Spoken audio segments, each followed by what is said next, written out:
I'm not going to talk as much about the specifics of legislation. I figure this will come out in the question and answer. But I will give you a few perspectives of what it's like to go to the legislature as a first-term legislator. So it's a little bit different perspective than Nancy. Nancy has a lot to talk about because she has a lot of perspective that goes back 8 years. First of all, when you go to the legislature, it is extremely fast-paced. But it's like being in the Army, and many of you know that I spent many years in the Army. And here's the parts about it that are like being in the Army. Number one, I knew what I was going to wear every day. Put a business suit on every morning. Now, I had a few to choose from, but that was and I had to choose a tie. But after that, it was pretty easy. The other thing is, got up early, got up at the same time every morning, early, 5, just like being in the Army. Did PT, Colonel Sperry will understand that. Had a light breakfast, got into the legislature between 6 and 6:30, did all the stuff you have to do. Your schedule's kind of planned for you. You got floor session, you got committees. You try to answer correspondence from your constituents. You work on the bills you have. And by 6:30 or 7, or maybe 7:30, you're heading home.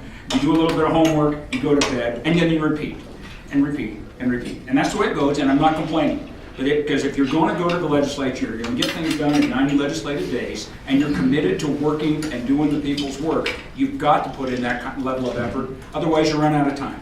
And you know what? I actually kind of enjoyed it. Lost weight, got in better shape, was mentally more acute than I sometimes am. It was good all the way across the board. As Nancy alluded to, I was fortunate to be assigned the Appropriations Committee. The Appropriations Committee, when you first think of it, you might think, why would anyone want to be on Appropriations Committee? You get a green eye shade, you have a calculator, one of those old ones, with a paper tape and that sort of thing. And you just crank out numbers. But appropriations, well, some of it's like that. Because at the end of the day, we have to balance a budget. This is not the federal government. We have to balance a budget. It's the most significant constitutional duty we have while we're at the legislature. And so we have to make sure that the numbers work out. But the thing about being on appropriations is that there is an endless supply of good ideas, and those good ideas get reflected in bills, and those bills pass through the House, and some of them come over from the Senate, and they all accumulate. And lo and behold, the price tag for all of those good ideas that have passed through the process exceeds the money that's available. And the Appropriations Committee has a pretty large role in filtering out and prioritizing within that. So there is a policy aspect to being on appropriations that some people don't appreciate, but it's a very significant one. Most bills with money associated get sent to appropriations after they've gone through the policy committee, after they've gone through a vote on the House floor already, just to see whether they actually fit in. And so appropriations has the unpleasant task of killing many good ideas because there simply isn't enough money. And trust me, that does not necessarily make you popular with your fellow legislators, because every good idea also has a champion, and it's invested a lot of time and effort to get there. But that's the way the process works. I also, besides being on appropriations, meant by default I would be assigned to a joint subcommittee between House and Senate, and the subcommittee I was assigned to was education. So we built the piece of the education budget, the fundamental education budget, other than ideas that come in from outside of the main budget. And that's a great opportunity, as Nancy alluded to. Under her leadership, we had very strict rules of what we were allowed to do. In education, I'm not going to hit all of the things that we're responsible for, because it wasn't just K-12 education. It was also the university system. It was the historical society. It was the library, and I'm missing a few, but it doesn't matter. Our basic task, though, was you have this much money, and you need to stay within this budget. You can cut, if you cut something here, or you add something here within your quote rice bowl, you had to cut it somewhere else. And so we had to we assembled the budget piece by piece, 5 different subcommittees. I was on section E, which is the education subcommittee, and that all accumulates, and then we debate some things within the full appropriations committee. House Bill 2 goes forward. Our Senate friends go back to the Senate Finance Committee, and they eventually see House Bill 2, and they get another shot at it as well. But we work together so that we kind of know because the Senate, it would be unfortunate for the senators to get this without having already engaged in the process of building in the first place. So it was that was an excellent opportunity. Now, as a first, I hate to use the term freshman. I guess I'm not a freshman anymore. I think, I don't know for sure. I was a first-term legislator, and so I had a chance to work on a few bills myself. One thing before I talk about just a quick review of some of the things I was able to do. You know, Nancy spent most of her time. She carried a few bills. House Bill 2 was the bill she carried. That was the big heavy lifting. I did a number of bills too, and I will say that one thing, generally speaking, if you don't have a good idea and you haven't worked out that bill before you show up in January, you just will kiss it off. Now, we were able to do a few things during the session, but it is extremely hard to work it through the process because every good idea, trust me, it doesn't matter, you could be offering people apple pie forever and someone would disagree with that. It's just the truth of the matter. It doesn't matter. Every idea has a proponent and every idea has an opponent, and they're not just legislators, they're all the lobbyists that are running around providing helpful information sometimes that you have to filter through. But nonetheless, it makes it tough unless you've done your homework. Some of the things I was fortunate enough to work on, some local issues that came to my attention was, the Park District in Hamilton that has the aquatic center couldn't get bonded to do an expansion there. It was because of a defect in state law that was put in place 10 years ago. And it turned out, I said, okay, I'll take this on. It seemed easy. It took me 2.5 months to finally convince everybody this was a good idea. And in the process of doing that, I discovered that wasn't just solving a Hamilton problem, that there were these so-called special districts, not just park districts, but other sorts of districts across the state that were suffering with the same problem.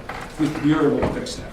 As local legislation with, I'm serving my district, but it's surprising. Every time you serve your district, you're oftentimes, or almost every time, you're serving the rest of the state.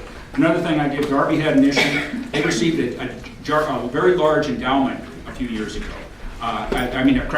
Donation. Someone willed him something. Didn't tell them they wanted to do it. The person was dead. Couldn't say. The next of kin had no idea. By state law, they had to put that into an endowment.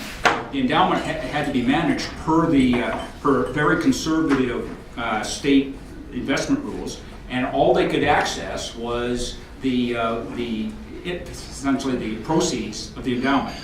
So instead of having $2 or $3 million to put into, say, renovating a school, they got a few tens of thousands of dollars each year, which is not nothing, but the hands of the school board was tied. We solved that problem. Turns out, I became very popular with school districts across the state because we made it retroactive. And I don't know whether Darby's taken advantage of this. We have a problem that was identified to us, but we picked that one up. More so, the other big thing I worked on that is a local issue with statewide implications is Veteran Service Center bill, which encourages the creation of veteran service offices across the state.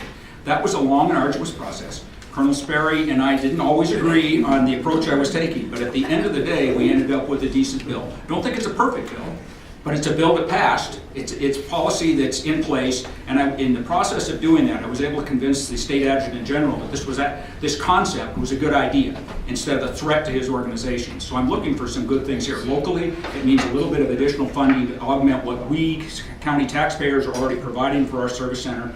Our service center doing part of the state's work, it seems only right that we got to get a little chunk of the state funding for doing that. But I'm more enthusiastic about the number of counties that have expressed an interest of augmenting the state system of regional offices with county offices. And it's going to be integrated through the adjutant general. So I think this is going to work out really well for us, but time will tell how that goes. I worked a great deal in education funding because of that. I carried a bill and it passed through to actually provide inflationary increase to special ed funding to school districts.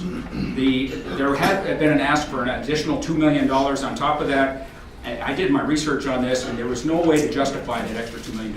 Maybe it was the right number, maybe it was too little, maybe it was too much. So all we asked for was inflation, and instead we put together a study that I will be involved in over this to do a rigorous analysis of what we should be spending on special ed and how that should be built into the budget.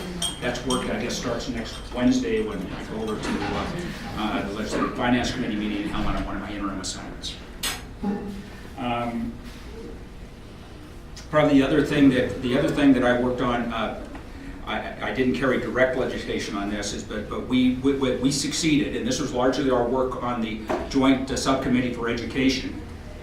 The Joint Subcommittee for Education is that we have increased the visibility and the priority on career and technical education in the state.